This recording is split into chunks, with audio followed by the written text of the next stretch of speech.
The future of progressive radio. This is the Dean Obadala Show on SiriusXM Progress 127. And welcome back, Dean Obadala Show. And now, for this hour, we have we're going to do a live special here on climate change, environmental justice, conservation, and the intersection with the 2020 race. We've got two great people in studio, people who've been on by phone countless times, but now they actually exist. They're human beings. We got Collin O'Mara, President and Chief Executive Officer of the National Wildlife Federation, one of the nation's largest wildlife conservation organizations. Prior to that, he led the Delaware Department of Natural Resources and Environmental Control. Collin, good to see you in person, my friend. Good to be here in person. Usually I'm on the phone and your baby's crying behind you. So this is great. And then... High quality always. No, it's fine. And then but I appreciate you coming on. I know it's at night.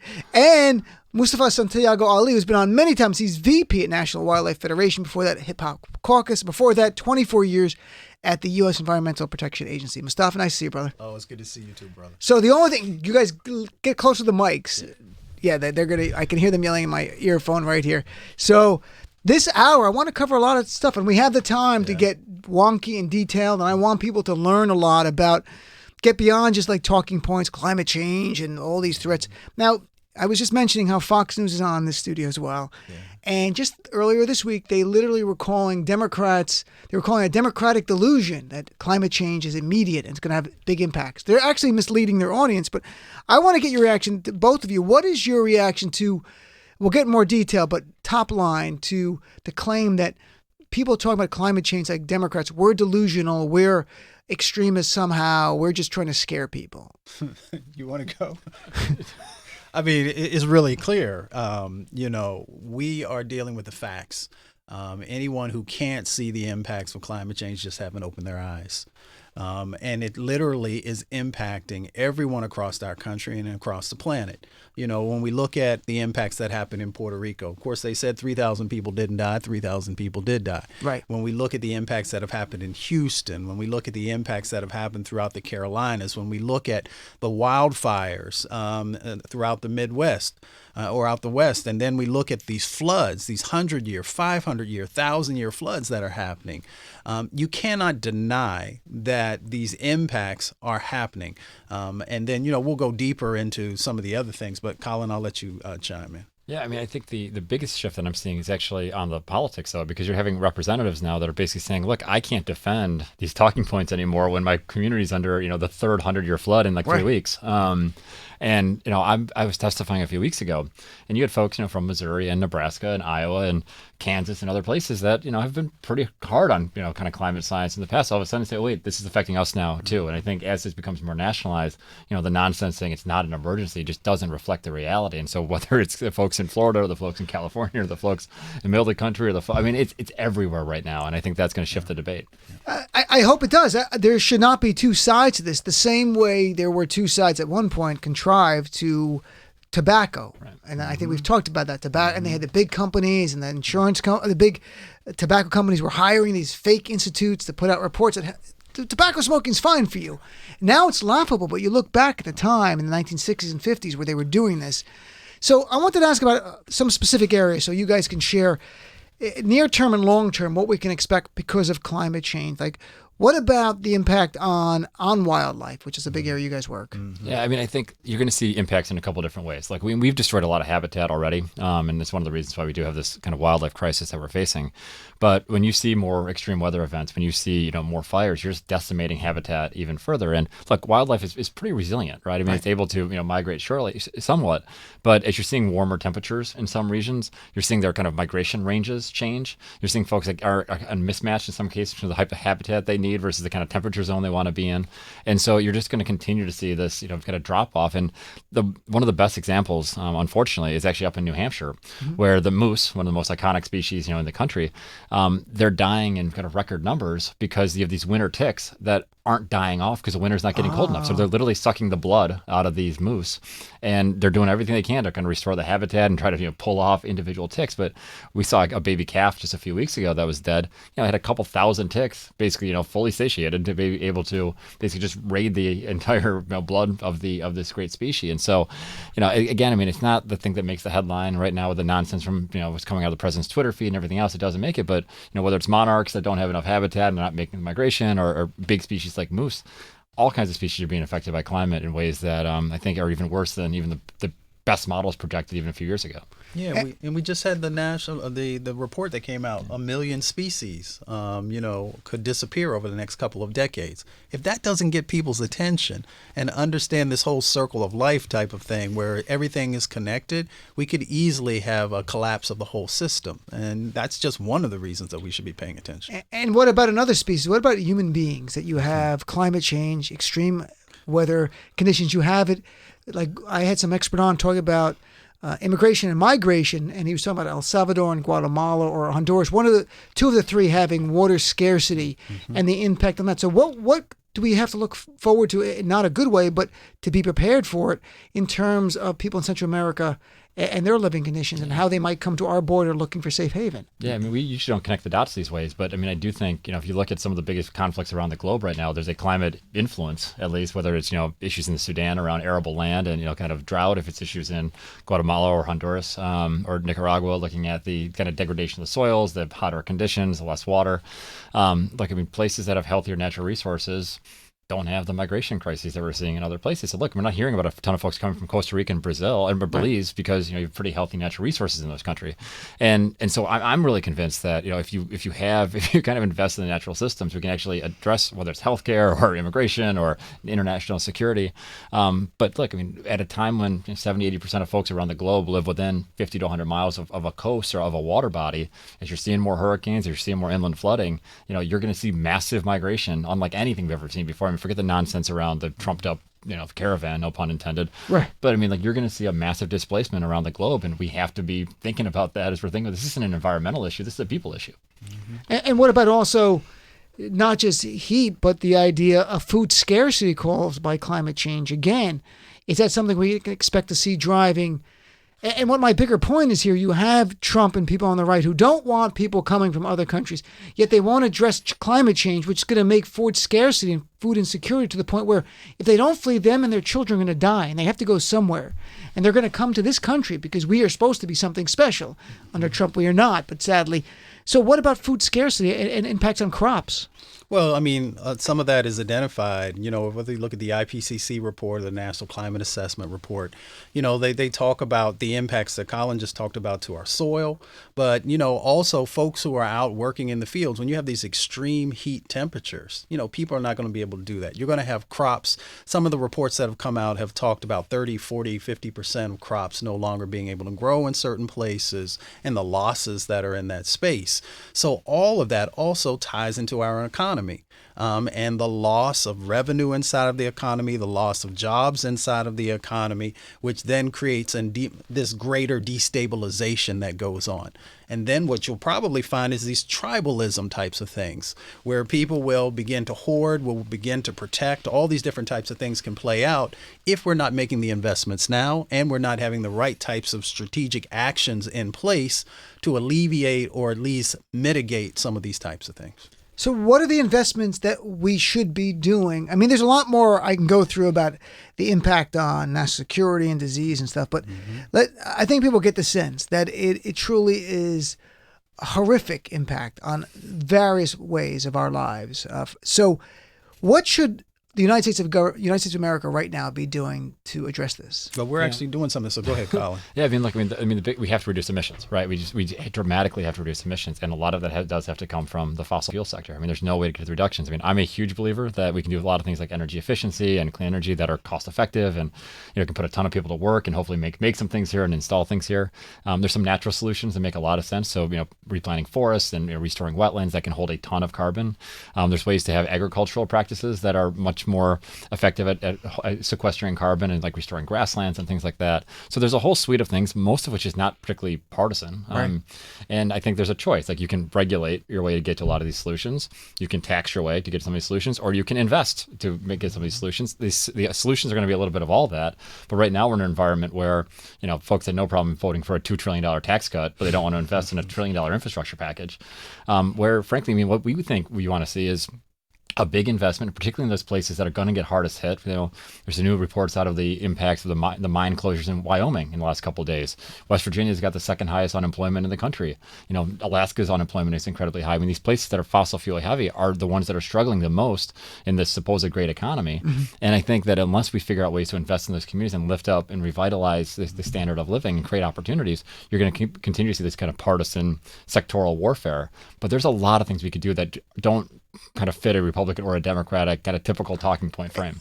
And one thing I just want to go, so we're all on the same page, and if listeners have questions, they might wonder the fundamentals of this. When you talk about emissions, define emissions and how it's human activity that's causing a change in our climate change, because just so our climate, so everyone can answer things that people on the right tell them. And when they're at work, they go, no. So what are emissions? How are they caused? And how are human beings having an impact on our climate right now? Yeah. Well, carbon is one of those main emissions that's a driver. Really, so when people talk about greenhouse gases, they're coming from a couple of different places. One is from the burning of coal, burning of other types of fossil fuels, whether it is oil or natural gas. Those are the things that are driving, or one of the things that is driving sort of this change that's happening, this warming up of the planet, the warming up of the oceans.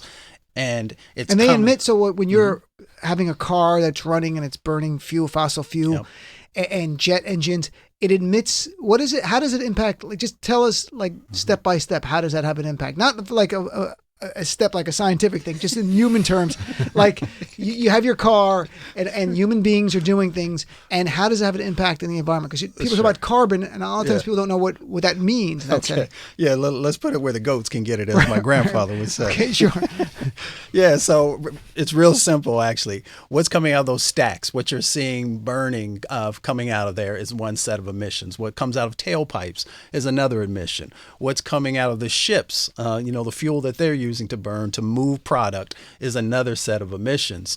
And all of those things coming together are actually what's warming up the planet. And that's why these are things that we can actually get our arms around. Mm-hmm. These stationary sources, these mobile sources, we know how to regulate them. We know how to use new technologies. And of course, we need to move to a place where we're using renewable energies, where we're using wind and solar and thermal and hydro and so many other types of things. So it's really not as confusing as some folks would try and make it seem to be. So it's pretty clear. And then, so our impact, what we're doing, our activities, no doubt has a way that's going to have an impact on the environment. 97% of scientists I see mm-hmm. say that. And what's remarkable is that you have this other 3% that the Republicans on the right, for whatever reason, because of financial contributions mm-hmm. from big donors, will subscribe to. So I love they deny science in this setting, but they would never put a fork in an electrical outlet, because that's science too, but it's not that kind of science. The only science, unless the fork companies had a big lobbyist, go, no, who knows about putting a metal fork in an outlet? Maybe it's bad, maybe it's good. So we're going to take a quick break. When I come back, though, I want to talk about the UN report from last year. Sure. We may have talked about it last year, but when it talks about severe, pervasive, and irreversible impact, if we just go up 2 degrees Celsius, why these 2 degrees? I really want to get so everyone understands exactly what the 2 degrees are about and what's happening. So let's take a break and come right back. Look, it's time the media start calling out Trump's false statements for what they are. Lies. Trump is a liar. And by the looks of it, he's lying every day and twice on Sundays. The Dean Obadala Show.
to the Dean Obidala Show on SiriusXM Progress. And welcome back to the Obidala Show. We're live right here. We're talking climate change, environmental justice, and everything you need to know about those topics in the 2020 race with Mustafa Santiago Ali and Collin O'Mara, both from the National Wildlife Federation. So let's talk about last year there was a UN report, and it seems stunning, even to me, top line, if the temperature Celsius goes up about 2 degrees Celsius, they said there would be severe, pervasive, and irreversible impact on our planet. Why? Why these 2 degrees? What's going on here? Yeah, you got to think about a couple different kind of dimensions, right? So if you have 2 degree temperatures, all of a sudden the surface waters of the globe are going to increase, right? So you have additional sea level rise, which is being caused by the glaciers melting, in significant ways in the polar ice caps. And so, I mean, all of a sudden now you're talking probably about somewhere between 1.5 meters and 3 meters of sea level rise. That hits every tidal wetland in Delaware, about 15-20% of the landmass in my home state. I mean, so all those areas kind of north of Rehoboth Beach, all those areas, you can imagine all of that being absolutely basically being open water at that point, all those little communities, this and that. And the impacts here in New York City, right? I mean, all the community around like Jamaica Bay, I mean, all the communities along like Long Island Sound going down into, down the other way down into Jersey. I mean, you would have a massive migration that would be necessary just from all those coastal, properties. And that's just on kind of one variable. You think of the impacts on food supply. You already talked about this a little bit, but if you have a 2 degree change, all of a sudden now there's a series of places that just are not going to be able to have any kind of vegetation growing without massive quantities of water. But you're going to have droughts at the same time because the temperature increase, you're not going to have the water to be able to use, and you'll be pumping out aquifers at record numbers. So you want the resources long term. And so whether it's from a coastal piece, a food security piece, the potential strife that comes from that. I mean, obviously, we talked about that a little bit before. But it's a very different world. And that's and that's just the base level conditions. That's before you layer on the more extreme weather events, greater numbers of forest fires, greater number of inland flooding events. I mean, it becomes, pretty apocalyptic. I was going to say it's apocalyptic. It's it reminds me of that kind of like end of days type of locust and cats and dogs living together. Yeah, I mean, all of a sudden the frogs aren't going to look so bad. Yeah. And let's bring it down to some real world stuff for folks. So if you are a construction worker, you can't be outside working in large parts of the day because the temperature is just so high. If you are a farmer, who, many of them have supported the current administration, you can't even navigate in this world because not only, as Collin said, the vegetation is not growing, but you also can't be out there for 12 or 14 hours, which a lot of the farmers are out there because you've got these days that are well over 100 degrees, back to back to back to back. If you're a farm worker, you can't be out there. Well, people will still try and force you to be out there, but, you're in that situation as well. So there is a cascading effect of just really destroying our economy by the lack of action of this administration and any other administration across the planet who wouldn't understand the immediacy of this moment and how, if you're not making these investments and actions now, that a lot of people are going to die, but economies could crash. What do you think? And it's obviously speculation, but if people are listening and going like, when am I going to see the impact of climate change? That it's really discernible, tangible. Mm-hmm. And you mentioned the moose as one example. But is it a year from now? Is it 5 years from now? When in America are we going to see it where people are going to go like, oh my God, I can't believe this happened. And we were warned and it's here. Mm-hmm. Is there any time? Yeah, I'd actually say it was 15 years ago, right? Yeah. I mean, I do think that, kind of the experience with Katrina, just given the power of that storm, and then, 7 years later with Hurricane Sandy, you had different regions of the country, both had massive impacts. And again, it was the scale of the intensity of the impact, right? We've had hurricanes for a long time. We've had red tide for a long time. We've had forest fires for a long time. But we're seeing 3 and 4 times more wildfire now than we were seeing before. We're seeing hurricanes have a punch.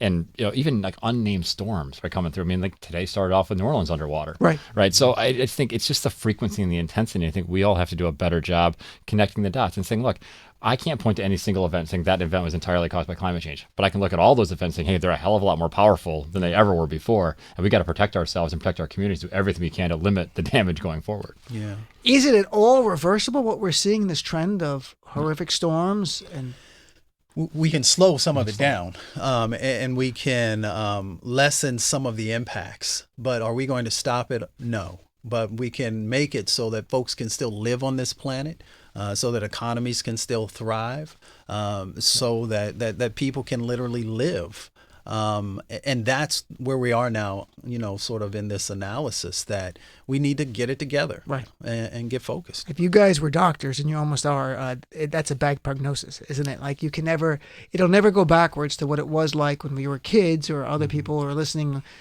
or their kids or grandkids, whatever, looking back in time. It can't go backwards. It's where we're at now is bad. It's only going to get worse, but we can slow down how bad it's going to get if we act responsibly in a collective way, like Paris Accord, that kind of stuff, which we'll get into in a minute. But I want to touch on Donald Trump.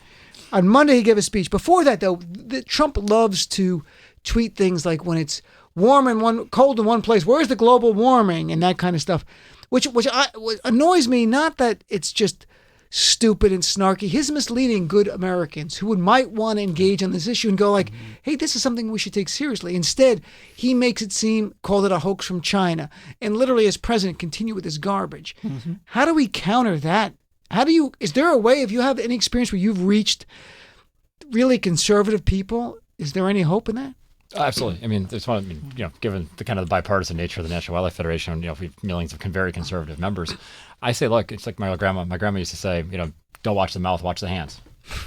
What do they trust? Like, do they trust what they're hearing on talk radio? Or not you, of course, everybody else. Do they Not trust me. This is the very what they're seeing on honest some way. cable news, Right. Or do they trust what they're seeing in their backyard, right? With more drought. We talked to a lot of guys that like hunting fish.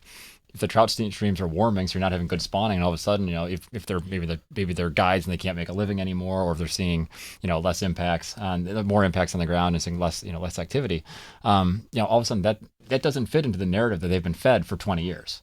But all of a sudden, it's affecting their wallet, it's affecting their livelihood, and it's affecting their quality of life. And I think that's where we're making progress, because folks are seeing the impacts. And I don't care if it's a rancher in Montana that's seeing these massive fires, or a conservative in the Panhandle that got hit by Michael. I mean, like, the number of examples we have of these extreme events is just forcing folks to be like, hey, again, this is exactly what was predicted, yet you guys were all telling me that this was a hoax.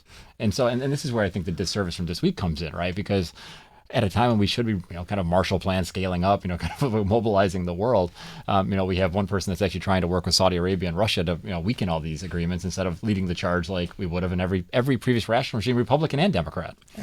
Trump on Monday gave a speech, bizarrely, in the environment, where he said that he first attacked the Obama administration's relentless war on U.S. energy, which is, how is that an environmental speech? But he literally said that. I'm not even kidding. Then he went on to say, from day one, my administration has made it a top priority to ensure that America is among the very cleanest air and cleanest water on the planet. We want the cleanest air. We want crystal clean water. And that's what we're doing, and what we're working on so hard. Gentlemen, what's your reaction? Well, let's just Without laughing. let's correct some records real quick, and I hope everybody can utilize Google. So if you go out and type in 2009 President Trump and climate change, he actually was saying that climate change was real. He said that the Obama administration needed to act quickly and decisively because it would be one of the greatest catastrophes that our country had ever faced. So it's amazing how quickly he was able to then shift to the fact that climate change isn't real. So, that in itself is a curious matter. In relationship to the president saying that we have the cleanest air and the cleanest water on the planet, all the studies out there say, there are 9 other countries, developed countries that have a similar level of cleanness in relationship to their air, and we're 29th in relationship to water and sanitation. That's the wonky stuff. Let's get down to the real crust of the matter, if you will. If you go to a whole lot of communities across our country, they are literally dying for a breath of fresh air. The president cannot escape the fact that 100 to 200,000 people are dying prematurely every year in our country from air pollution. He cannot escape the fact that there are 25 million people who have asthma, 7 million children, and disproportionate is African American and Latino children who are the ones who are losing their lives. He can't escape the fact that we've got 68% of African Americans who are living 30 miles from a coal-fired power plant, and he tries to get rid of the Clean Power Plan and bring in the, ACE rule, which is going to literally, in their own words, have thousands of more people who are going to lose their lives. So if we have the cleanest air on the planet, then we wouldn't have as many people who are dying prematurely from air pollution. He can't escape the fact that Flint still doesn't have clean drinking water. And there are 3,000 locations that have higher levels of lead in their water than Flint does. And he can't escape the fact that in Appalachia, there are people who literally have similar diseases that we find in developing countries because of the water quality in some of the locations that are there. I can go down the laundry list of examples across our country that dispel what the president has said. And he also can't get rid of the fact that over the last 2 years, we've had more unhealthy air days than we've had, in the previous sort of set of time when the other administration was in. And they continue to have regressive policies that are moving us backwards instead of forwards. I mean, Collin, objectively speaking, Trump, which he didn't mention in the speech, has rolled back various regulations like on power plants, vehicle efficiency, and water that were there by the Obama administration to make the water, the air, everything cleaner for us. They've rolled it back because in Trump's view, it was an impediment to the bottom line of corporation and those donors then help the Republican Party, which is a straight line to our legal corruption system we have of campaign finance in this country. But so what's your reaction to Trump saying with leaving out the key things about the rolling back, what he has done? Well, and the amazing thing is that he continued to use examples of, in 1970 we were here when Nixon helped create the EPA, till today, kind of leaving out that we have seen increases in pollution from the things he rolled back. And look, the thing that we've struggled with working with this administration is that some of the most basic common sense health measures have been some of the first things they attacked, right? So when you go after like mercury standards, you try to change the way you look at like the cost benefit analysis, so you allow folks to pollute more. When mercury, kind of emissions get into kids, right, you affect their brain development. It's a lifelong impediment they're going to have because of that. Not moving quicker on some of the lead issues, not moving quicker on, again, like we can have massive disagreements about the climate policy pieces, but there are basic kind of toxicology issues that they have repeatedly attacked just to help eke out 1% or 2% of additional profit for some, kind of bad actors. And I think that's the most egregious part of what he left out, because it is the most vulnerable in these communities, primarily communities of color, and actually some rural poor white communities too, that are the ones that are facing the brunt of these impacts, really just for a few special interests. And he went on to slam something that I want to talk about now, the Green New Deal, saying more than 100 Democrats in Congress now support the so-called Green New Deal. Their plan is estimated to cost our economy nearly $100 trillion, a number unthinkable, a number not affordable, even in the best of times. And we've talked about the Green New Deal in the past. What's your reaction to this? And we don't know price tags, by the way, folks. There's no real price tag for the Green New Deal now. These are just numbers that he literally concocted in think tanks. But what's the upside for the Green New Deal that we should be focusing on? Well, the Green New Deal has been very powerful in helping to get people focused, talking about these issues, people thinking critically about various pieces of legislation that can be introduced or have been introduced that could help. And it also getting people to think holistically about this so that climate and the environment is not by itself. We also need to be thinking about job creation, coming from Appalachia.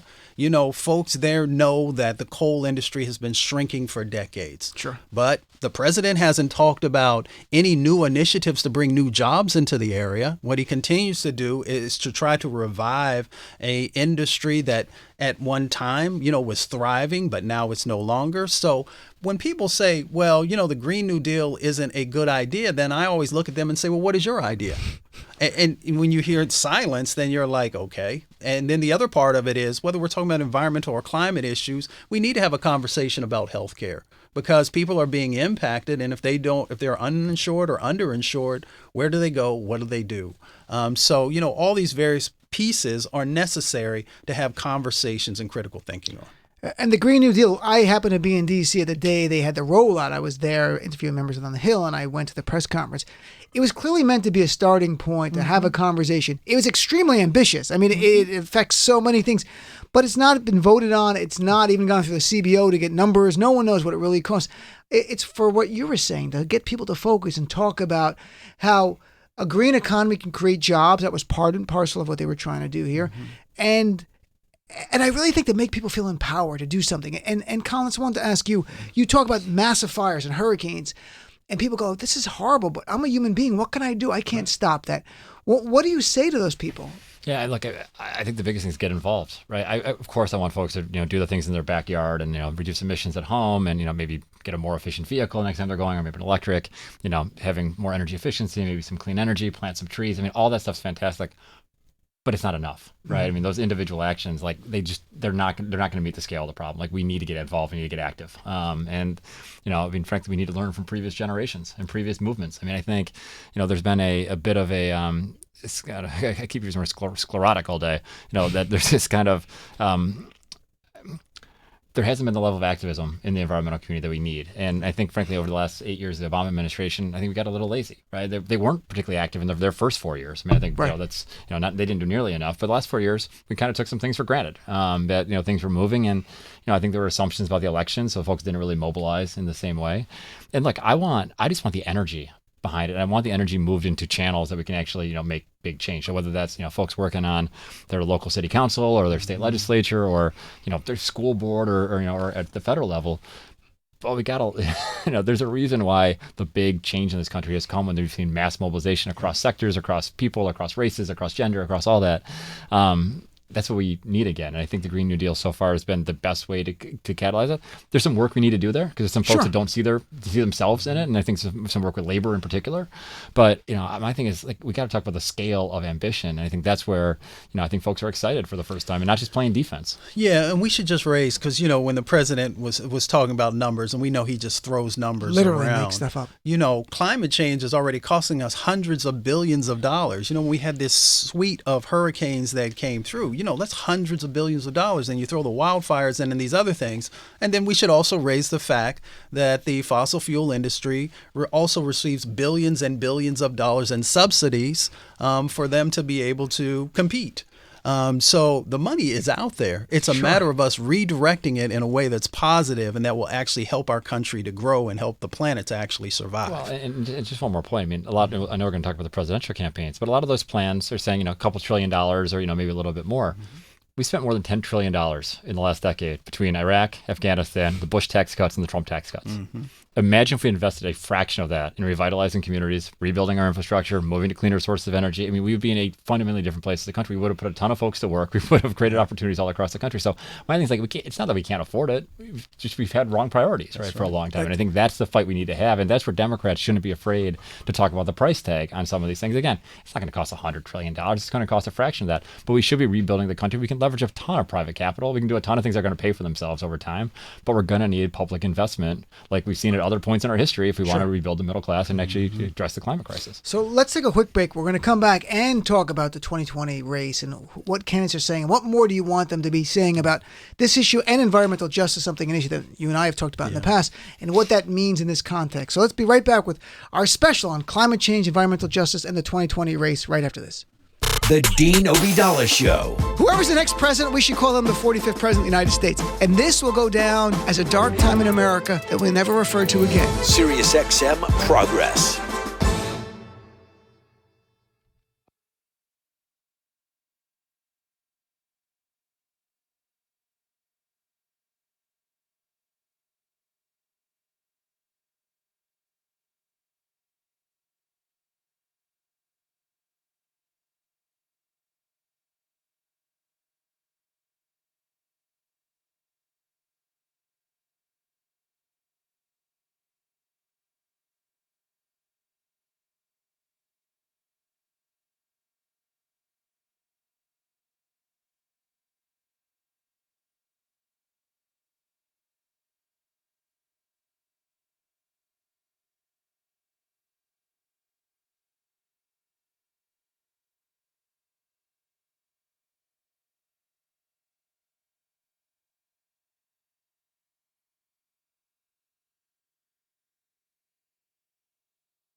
You're listening to the Dean Obeidallah Show, Sirius XM's Progress. And welcome back to the Dean Obeidallah Show. We're live right here with our special climate change, environmental justice 2020 race with Collin O'Mara and Mustafa Santiago Ali, both officers at the National Wildlife Federation.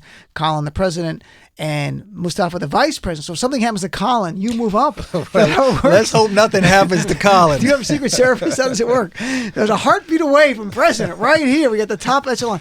So I want to talk about the 2020 race. One big thing is all the Democrats I've seen are in favor of getting back in the Paris Climate Accord. And some have new guidelines they want and specifics, but not to get into that. Remind people a little bit, in a nutshell, what was the Paris Climate Accord and why did we leave it? Yeah, well, the Paris Climate Accord was really a global framework. It was the opportunity for the world to come together. And really, there were two main pieces that they were focusing on. Lowering global emissions so that we could lower global temperatures. And we've been talking about the 1.5 and the 2 Celsius. It was very, very focused in that area. I think to date, 197 countries have signed on. And we're the one who pulled out. So again, it just shows the incredible leadership on climate change that the president has shown to date, or lack thereof. It is time for folks to get back in. But there are so many additional things that are now going to be necessary that, at the time when that was signed, that, we hadn't just moved through all the various machinations that will be necessary. And you may want to add a little bit there, Collin. Yeah, look, I mean, I'm a big believer if you're not at the table, you're on the menu, Yeah. right? And this is a case where it's not good enough to not just be at the table. Like, we have to help lead. And we have a responsibility, having been, 25% of global emissions for a long time. We're the biggest emitter until just a few years ago. We have a role to play in lifting up and providing technology and solutions for communities that are going to struggle meeting their emissions that are going kind of through their industrialization process. And so you can't just take your ball and go home, right? I feel like it's like one of these. Trump, you can. And I think, frankly, like, and this is where I get selfish, my American, exceptionalism comes in, is I want American innovation, American products changing this around the globe, right? I want to help fill factories in the Northeast and in the Midwest with products that we're then shipping across the country, whether that's in renewable energy or electric vehicles or energy efficiency or other solutions. And you can't do that though if you're not at the table and having that leadership role. And so, I mean, it's not a surprise that every single Democrat is saying this. And frankly, we are going to have to do a lot more to make up for the loss, because right now, if we just stay on the same path, we promise to reduce emissions 26 to 28% by 2025. Mm-hmm. We're going to be lucky if we're at 17 to 19%. I mean, we're solid, 10% behind where we should be. Yeah. What do you say to those on the right who would say things like, well, America was going to contribute financially to other countries, helping them reach their emission standard? That's my understanding of the Paris Accord. I understand why, but what do you say to them so that hopefully they can come on board, understand that we have to contribute? We're a world leader. And your point to how much we've contributed in the bad way sort of says like that's an appropriate penalty for what we've done to the earth. Look, I mean, again, this is probably going to be a little apolitical, more political than I usually get, but like, we spend a lot of money moving money through foreign aid budgets and through defense support to have them buy American products, right? To buy ships from Lockheed or Boeing or and I would love to be providing aid to other countries to help them buy products from the U.S. that we're making here that we're then installing around the globe. And I'd like to create prosperity everywhere, but I want more prosperity, middle-class jobs here. And so, like, I mean, we do this in every other field. I don't know why this would be any different. And again, frankly, if it's going to reduce the security threats, you're less likely to have mass migrations and global strife and more international conflict.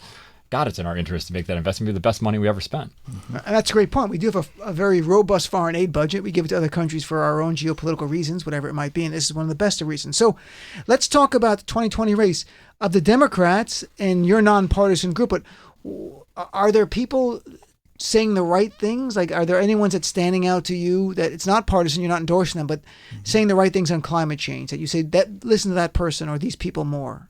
Well, there's some folks who who have to date who have put strong platforms out, which is important. Folks want to hear what your thinking is, how it's going to play out in my life or in my community. So, of course, you have to raise Governor Jay Inslee, who's been, his whole campaign is focused on climate change and environmental issues.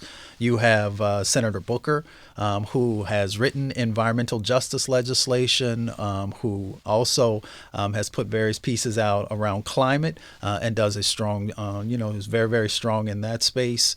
Some folks who haven't really had the opportunity yet to share as much as they probably will, if you listen to former Secretary Castro, who also in the last debate in Miami brought in, some of the things that are going on with immigrants and some of the impacts that are there. And, how climate is also a part of some of those things is interesting. And folks also raising Puerto Rico and some of the things that have gone on there. I think that as we move forward over the next few weeks, you will see a number of the candidates that will have very strong climate proposals. They won't have a choice because the polling is saying that people want to hear this is a significant issue for them to give consideration to for their vote.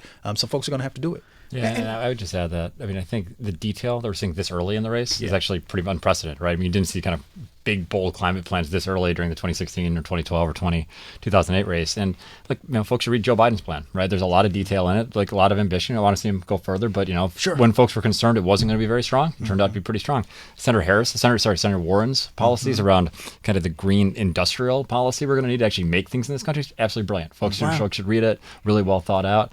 Obviously Senator Sanders has been working on these issues for years, hasn't put out a lot in the presidential context, but has been proposing things for decades on this topic. So I'm excited that I just want them all to be better. Right. I want Bill Weld talking about this in the Republican primary. I want, if Kasich gets in, I want him talking about it. I want to basically have everyone trying to get better. Then regardless of who wins, we're in a good place. And hopefully we have a whole bunch of, folks that actually implement. But the one thing we should be talking about, though, is folks should be pushed a little bit harder about how they're actually going to implement what they're proposing. And if McConnell's still, if the majority leader is still in place, how do you work with the Senate? What are the things you're going to do through executive action? What kind of investments? What kind of leveraging? It's easy to put numbers on a page. It's easy to make all kinds of big promises in a campaign. Sure. We've seen that for a lot of cycles, and I think we have to get a little further in some of the future debates. There's been a debate about a debate, and that debate would be a climate change focused debate with the DNC. And I saw they said no, but then I heard there might be a forum that's going to happen. What wouldn't it be great to have, even they just did an hour debate on this very issue. Americans, the ratings for the second debate, 18 million people plus about 9 million streaming.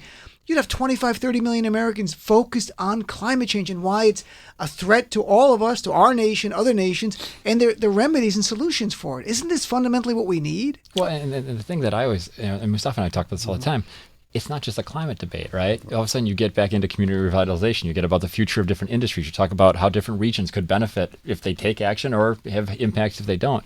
It could be one of the most kind of intersectional conversations we would ever see in a presidential debate, and it allow us to go beyond the 30 seconds followed by the 60. It's just, it's such an infuriating format with, so many folks on the stage. We got to go a little deeper. And frankly, one of the other conversations I really want to get into is what are we going to do for those frontline communities that are most impacted? What are we going to do for the workers that are going to be displaced, right? Because if folks don't have serious thoughts, and it has to be more than just a just transition hashtag, how are we going to drive investments into West Virginia and other places? And look, in a lot of these places, Democrats are going to lose. They're not going to likely win in the 2020 general election. We still have a responsibility to lift up everybody. The strategy cannot simply be how do we get to 51 votes in the Senate and kind of squeak something by. We need solutions that actually work for most of the country, or it's just not going to have a lasting impact. We'll be fighting over this just the way we're fighting over healthcare, 12 yeyears later. And that's why we need a debate on climate change and environmental justice. Right. We know that the majority of the fossil fuel facilities are disproportionately located in communities of color. The pipelines are running through low-income communities and communities of color. We know that these are the communities that are least likely to be able to bounce back after one of these severe climatic events happens. So we've got to have that type of a conversation. And real quickly, the reason that you have it in that format is because you're talking about housing and healthcare and transportation and job creation. You're talking also about a number of other issues that fall underneath of sort of this paradigm, which is climate justice and environmental justice. And I think that's so great. I want to touch on environmental justice, a topic we've talked about, and it goes beyond just climate change. It talks about certain communities being disproportionately impacted by this.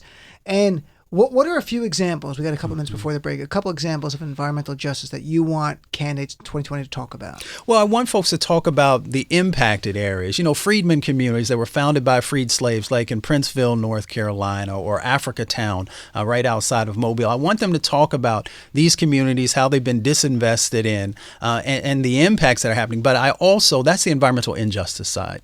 And we can talk about Flint. We can talk about Rubbertown in Kentucky. We can talk about Institute, West Virginia, all these places that are being impacted. But the flip side, the environmental justice side, is how do we revitalize vulnerable communities, as Collin said? How do we help move people from surviving to thriving? And that's why the Spartanburg example, the Regenesis Project, they got the $20,000 grant and leveraged into $300 million in changes. I hope all of your listeners will go out and look at that and then say, well, why don't we have something like this in our communities? Right. Because they've got, new housing there that lowered people's electricity costs from $400 to $100 a month down to $67 a month, and we're going to zero it out when we put the solar farm in. They got 5 new healthcare centers that created jobs, and they helped to deal with the underserved medical population that's in the area.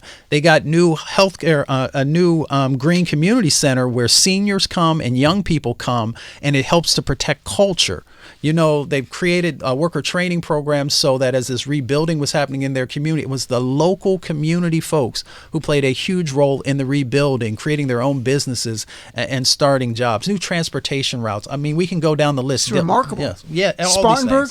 Spartanburg, South Carolina. The project is called the Regenesis Project. Harold Mitchell was the executive director there, and it is a great example of how we can go into Appalachia, into the Rust Belt, on the Gulf Coast, and all across the country and help folks to rebuild their communities, with them being the driving force and building authentic collaborative partnerships. That's remarkable. And we could do a whole show just on that one place. So let's take a quick break. We'll come back right after this. Dean Obadala Show on Sirius XM Progress 127.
Dean Obadala Show on Sirius XM Progress 127.